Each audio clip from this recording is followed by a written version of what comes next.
I am Sunil Kumar, your mathematics teacher. बच्चे, आज मैं क्लास 12th की कैलकुलस स्टार्ट करने वाला हूं और कैलकुलस की स्टडी करोगे आप लोग मेरे साथ। तो देखो, आप लोगों के लिए मैं अभी न्यू टीचर हूं, ठीक है। तो आप क्या पढ़े हो नहीं पढ़े हो ये मुझे पता नहीं है, बट मैं इतना आपको उम्मीद दिला सकता हूं कि मैं आपको जितना पढ़ाऊंगा आपको क्लियर होगी, सारी बातें क्लियर होगी, ठीक है।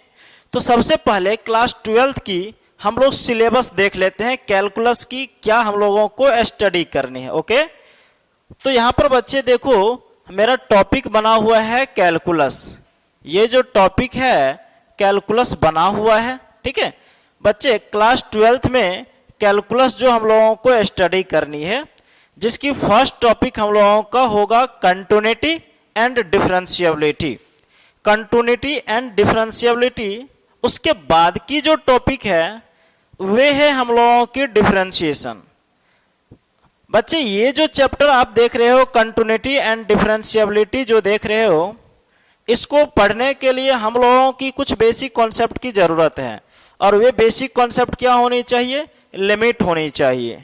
हम लोग यहाँ पर लिमिट की भी शॉर्ट में देख लेंगे कि कंटिन्यूटी की क्वेश्चन को सॉल्व करने के लिए हम लोगों को कोई प्रॉब्लम क्रिएट नहीं हो। ओके, थर्ड टॉपिक बच्चे मेरा है एप्लीकेशन ऑफ डेरिवेटिव। मीनिंग क्या? आप डिफरेंशिएशन जो पढ़ोगे डेरिवेटिव, उसकी एप्लीकेशन, उसकी यूज हम लोग कहाँ करते हैं, ठीक है। तो देखो बच्चे, इसमें जो चैप्टर बनेगा, फर्स्ट बनेगा हम लोगों का rate of change of quantity. किसी भी क्वांटिटी में जो चेंज होगी उसी को बोलते हैं रेट, ठीक है। और सेकंड बनेगा टेंजेंट एंड नॉर्मल। उसके बाद की टॉपिक है अप्रोक्सीमेशन। फिर उसके बाद की टॉपिक है increasing and decreasing function. And next जो टॉपिक है ये है मेरा मैक्सिमा एंड मिनिमा। ये इतनी जो सिलेबस है क्लास 12th की सिलेबस, डिफरेंशियल कैलकुलस, इतनी पोर्शन आपका 1 नंबर 2 नंबर और 3 नंबर जो है बच्चे, ये डिफरेंशियल कैलकुलस की पोर्शन है। बट इंटीग्रल कैलकुलस में अगर आप आओगे तो उसमें भी 3 टॉपिक है हम लोगों को, ठीक है बच्चे।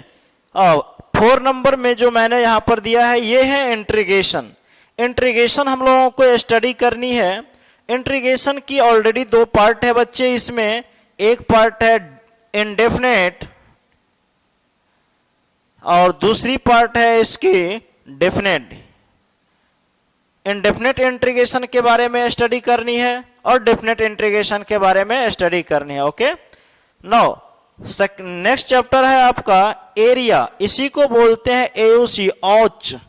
औच मत समझोगे इसको, एक्चुअली औच मैंने नेम दिया है, बट ये जो है AUC, area under curve. Area under curve, इसी को एप्लीकेशन ऑफ इंटीग्रेशन भी बोलते हैं। एंड नेक्स्ट है डिफरेंशियल इक्वेशन। और नेक्स्ट जो चैप्टर है हम लोगों का ये डिफरेंशियल इक्वेशन। बच्चे, ये जो सिलेबस है कैलकुलस की, ये बोर्ड एग्जाम जो होती है उसमें 44 मार्क का सिलेबस है वेटेज। बट इस बार की अकॉर्डिंग आपको कुछ सिलेबस रिड्यूस कर दिया गया है, लेकिन आप अगर उस चीजें को स्टडी नहीं करोगे तो फिर आगे की चीजें आपको क्लियर नहीं हो पाएगा। तो एनी हो हम लोगों को उसकी भी स्टडी करनी है। ओके,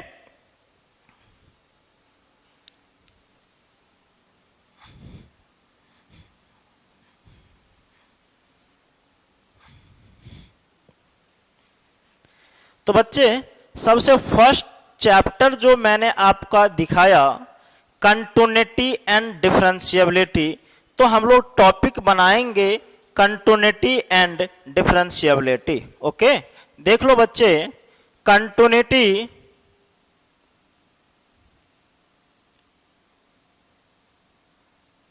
एंड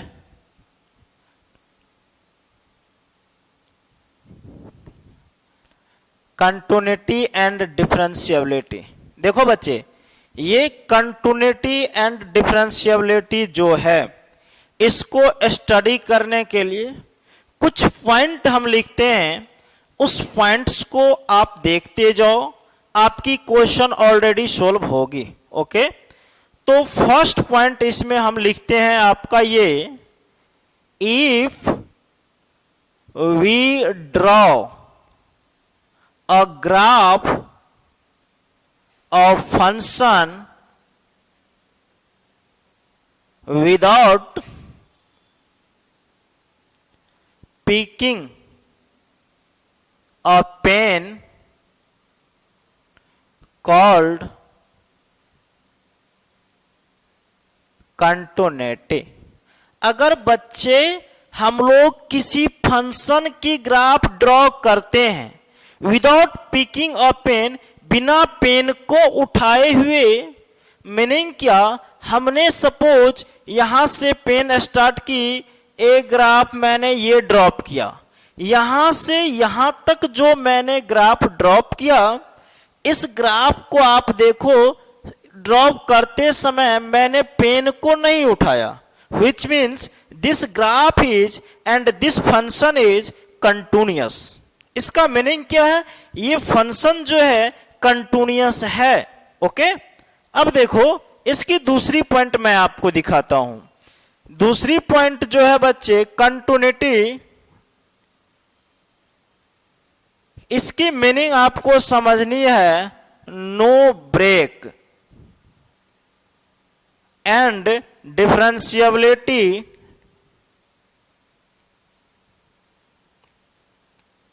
इसकी मीनिंग समझनी है, नो ब्रेक, नो शार्प। देखो बच्चे, ब्रेक नहीं होनी चाहिए।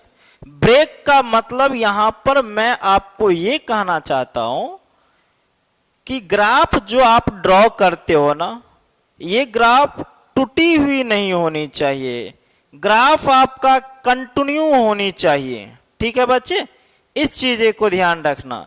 मैं अगर एग्जाम्पल दिखाऊं तो इस एग्जाम्पल को आप रियलाइज करोगे। देखो बच्चे, अगर मैं ग्राफ आपके पास एक्स एक्सिस लिखा और ये वाई एक्सिस लिखा, ठीक है बच्चे, एक्स एक्सिस है मेरे पास और वाई एक्सिस है, मैंने किसी फंक्शन की ग्राफ बना दिया ऐसे।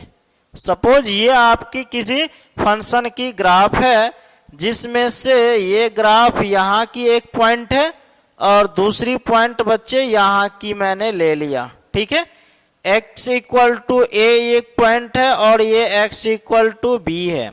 बच्चे आप यहाँ पर देखो कि आपने यहाँ से यहाँ तक जो भी ग्राफ ड्रॉप किया है, क्या इस ग्राफ को बनाते समय मेरा पेन उठा है कहीं पर?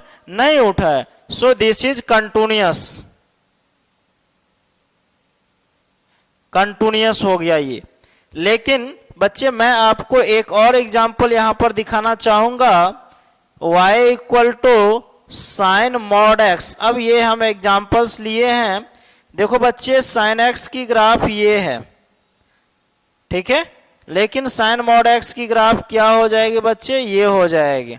ठीक है बच्चे, तो यहां पर आप देखो एक चीज यहां पर सुनो, ये जो है 0 पॉइंट है, ठीक है, ये ओरिजिन है।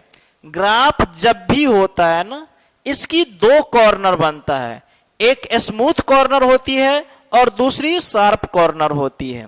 कौन कौन सा कॉर्नर होगी? एक स्मूथ कॉर्नर होगी और दूसरी शार्प कॉर्नर होगी। देखो शार्प की मतलब होती है नुकीला, तेज, ठीक है, तो ये कॉर्नर जो है शार्प है।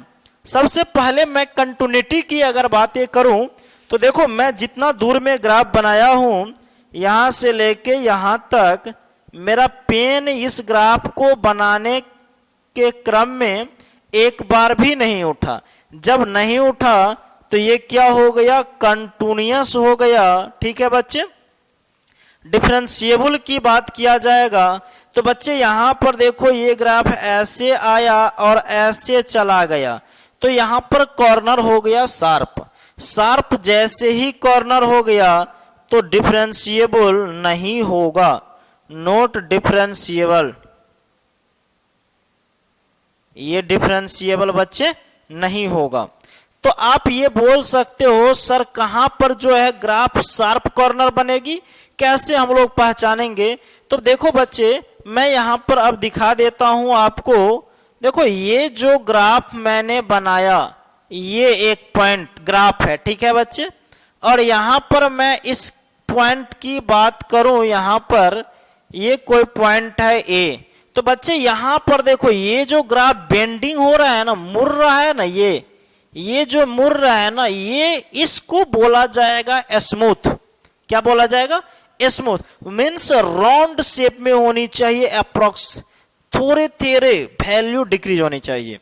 बट यहीं पर अगर मैं दूसरी ग्राफ दिखाऊं तो देखो बच्चे, ये जो कॉर्नर आपको दिख रहा है, ये कॉर्नर हो गई आपकी शार्प। ये कैसा कॉर्नर है?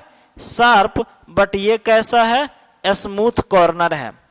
तो हम लोगों को ये ग्राफ के अकॉर्डिंग मैंने अभी आपको दिखाया कि शार्प कॉर्नर किस कंडीशन में है और स्मूथ कॉर्नर किस कंडीशन में है। ओके बच्चे, शार्प और स्मूथ की बातें यहां पर हुई। अब देखो बच्चे, हम लोगों को इसमें जो एक्चुअल में स्टडी करनी है, ये करनी है continuity at a point. Continuity किसी पॉइंट पर कैलकुलेट करनी है, ठीक है बच्चे। तो कंटिन्यूटी एट अ पॉइंट मेरा अब का टॉपिक बनेगा।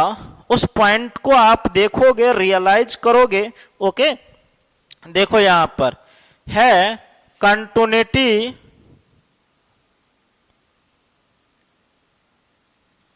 At a point.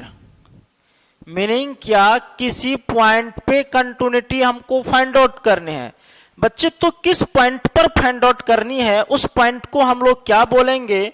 तो देखो बच्चे, मैं एक यहां पर पॉइंट लेता हूं, at x equal to a. x equal to a point लिया मैंने। इस पॉइंट को बोलते हैं इंटीरियर पॉइंट। क्या बोलते हैं बच्चे इस पॉइंट को?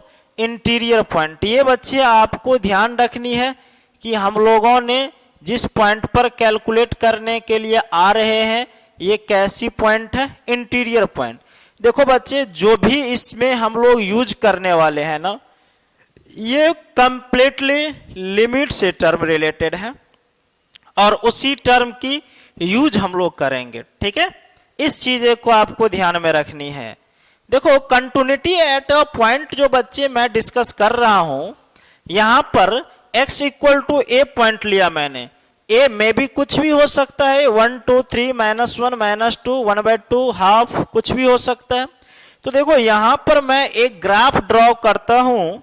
उस ग्राफ को आप समझोगे, अगर उस ग्राफ को आप समझ लोगे तो समझो आपकी कंटिन्यूटी की 90% क्वेश्चन आपकी बुक की ऐसे ही सोल्व हो जाएगा।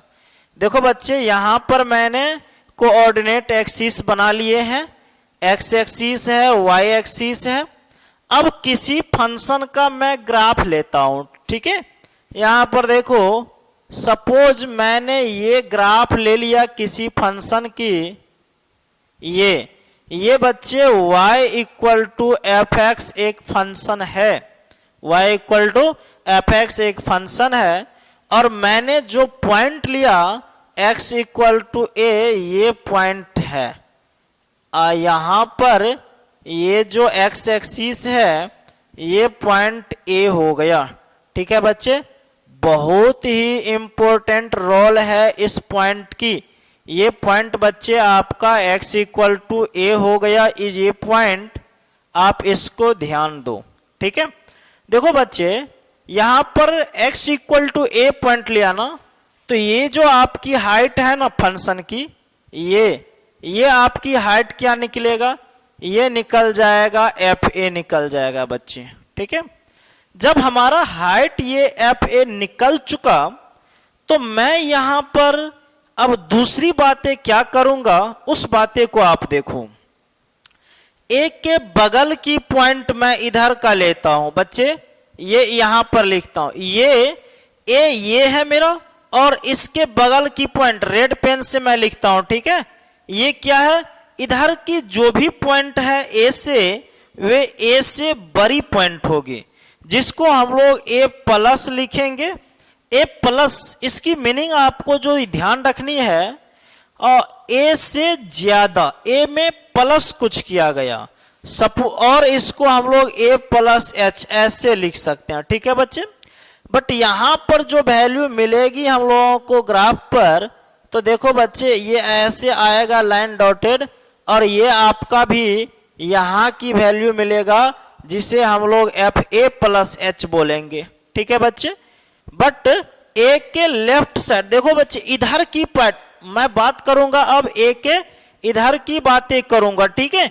इधर की पॉइंट मैंने ये ले लिया, और इसको हम लोग क्या लिखेंगे, इसको लिखेंगे ए माइनस। ए माइनस की मीनिंग बच्चे आपको ये ध्यान रखनी है कि ए माइनस जो है ए से छोटा है, और जब ए से छोटा है इसी को हम लोग ए माइनस एच लिख सकते हैं। और यहां पर जो हम लोगों को वैल्यू मिलेगा, मैं रेड पेन चला रहा हूं यहां पर बच्चे, ये वैल्यू मिलेगा और यहां पर मिलेगा ये, और ये आ गया ए माइनस एच, ठीक है बच्चे। तो कोई भी फंक्शन बच्चे कंटिन्यूअस होंगे, उसके लिए हम लोगों को तीन चीजें देखनी है। क्या क्या देखनी है? तीन चीजें, F a minus H, F A और एफ ए प्लस एच देखनी है बच्चे, ओके। तो यहां पर हम इसकी डेफिनेशन में बच्चे ये लिख सकते हैं, a function y equal to f x is continuous at x equal to a if, देखो बच्चे कंटिन्यूअस होगा कब, इफ ये तीनों इक्वल होनी चाहिए, f a minus h equal to f a equal to f a plus h. बच्चे solid चीजें हैं, ये क्वेश्चन को सॉल्व करने के लिए हम लोगों को ये चीज पता होनी चाहिए, और ये तीनों हम लोगों को क्या होनी चाहिए, सेम होनी चाहिए, तभी ये फंक्शन कंटिन्यूअस हो सकता है, अदरवाइज कंटिन्यूअस बच्चे नहीं होगा। लेकिन एफ ए माइनस एच, बच्चे देखो एक चीज ध्यान दो आप, ये जो पॉइंट है यहां पर ए माइनस एच, ये ए पॉइंट के राइट साइड है, इसीलिए इसको आर एच एल बोला गया। लेकिन ये पॉइंट है ए के लेफ्ट साइड, इसीलिए इसको एल एच एल बोला गया। तो हम लोग जब बोल सकते हैं this is L H L equal to f a equal to R H L. L H L की वैल्यू एफ ए की वैल्यू के बराबर होगी, और उसकी वैल्यू किसके बराबर होनी चाहिए, आर एच एल की वैल्यू के बराबर होनी चाहिए। ये चीज बच्चे आपको ध्यान रखनी है, ओके। अब अगली बातें मैं यहां पर करूं, देखो बच्चे L H L, are H L और एफ ए की बातें हो गई, ठीक है। तो देखो सबसे पहली बातें यहां पर ये होगी कि एफ ए माइनस एच, यहां पर देखो बच्चे एफ ए माइनस एच जो है ये मेरा एल एच एल बना, क्या बना, एल एच एल, ठीक है बच्चे। बट एल एच एल जो हमको कैलकुलेट करने रहेगी, तो एल एच एल के लिए हम लोग क्वेश्चन में लिमिट एच टेंडिंग 0 और एफ ए माइनस एच लिखेंगे। ये चीजें लिख करके हम लोग क्वेश्चन को आगे कंटिन्यू करेंगे, ओके। और दूसरी चीज आप लिख सकते हो लिमिट एक्स टेंडिंग ए माइनस, आप ए माइनस एच का यूज करो या ए माइनस की, और यहां पर एफ एक्स लिखो, ये चीजें होनी चाहिए, ओके बच्चे। और दूसरी बच्चे ये जो है एफ ए प्लस एच, जिसे आप आर एच एल कहोगे, तो यहां पर जो है आर एच एल जो होगी ये limit H tending 0 F a plus H होगी, या इसी को हम लोग लिमिट एच टेंडिंग 0 और लिमिट एक्स टेंडिंग ए प्लस और ये एफ एक्स लिखेंगे।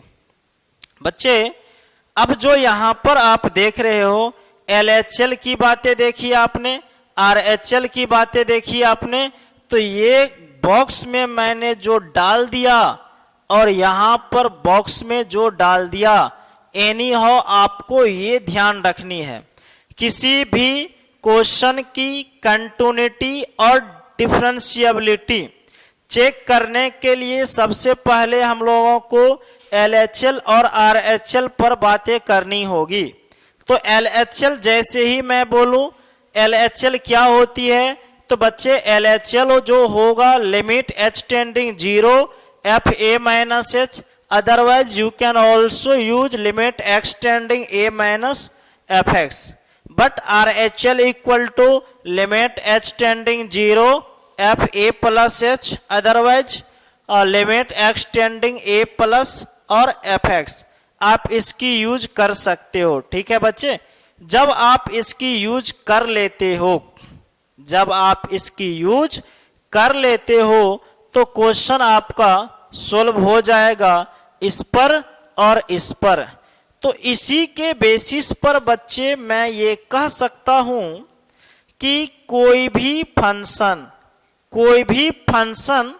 कंटिन्यूअस होगी तो LHL की जो वैल्यू है ये RHL की वैल्यू के इक्वल, और जिस पॉइंट पर हम लोग कैलकुलेट कर रहे हैं उस पॉइंट के इक्वल होनी चाहिए। जब ये तीनों वैल्यू इक्वल हो जाएगी, तीनों वैल्यू इक्वल हो जाएगी बच्चे, तो इसको हम लोग बोलेंगे कंटिन्यूअस। बच्चे इक्वल हो जानी चाहिए, लेकिन हमने जो यहां पर इसकी जो वैल्यू होनी चाहिए ना, ये वैल्यू भी क्या होनी चाहिए, फाइनाइट वैल्यू होना चाहिए, नॉट अनडिफाइंड। इनफाइनाइट वैल्यू और अनडिफाइंड वैल्यू नहीं होनी चाहिए। अगर ये वैल्यू हो जाएगी तो ये क्वेश्चन कंटिन्यूअस नहीं हो पाएगा। क्यों? इसकी भी रीजन है, क्योंकि इनफाइनाइट इक्वल टू इनफाइनाइट बच्चे नहीं होता है। इस चीजें की स्टडी आप किए हो, ठीक है, तो ये चीजें भी आपको ध्यान रखनी है। तो बच्चे यहां पर जो कंक्लूजन आया कंटिन्यूटी और डिफरेंशिएबिलिटी में, तो सबसे पहली पॉइंट जो मैंने आपको बताया कंटिन्यूटी के लिए, if we draw a graph without picking a pen known as continuity, अगर हम लोग किसी फंक्शन की ग्राफ ड्रॉ करते हैं बिना पेन को उठाए हुए तो उसको कंटिन्यूटी बोलते हैं।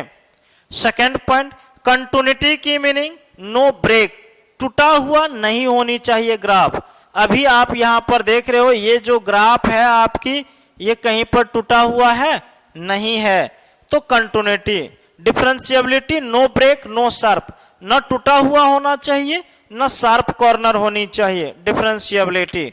ओके बच्चे, अब है तीसरी पॉइंट, मैंने आपको यहां पर ये दिखाया कंटिन्यूटी एट अ पॉइंट।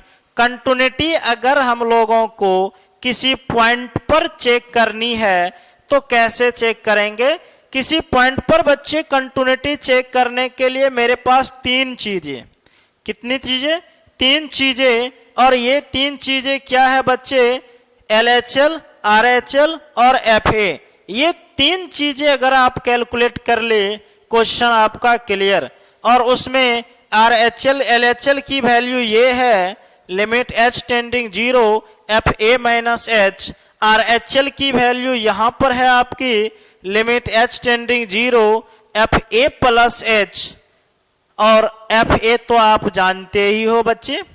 तो बच्चे इस लेक्चर में हम लोग यहां तक की लेक्चर देखेंगे। ये कंटिन्यूटी की इंट्रोडक्शन एक्सरसाइज हुई हम लोगों को, और नेक्स्ट लेक्चर में हम लोग इससे रिलेटेड बातें को करेंगे और उसको आगे बढ़ाएंगे, प्रोसीड करेंगे।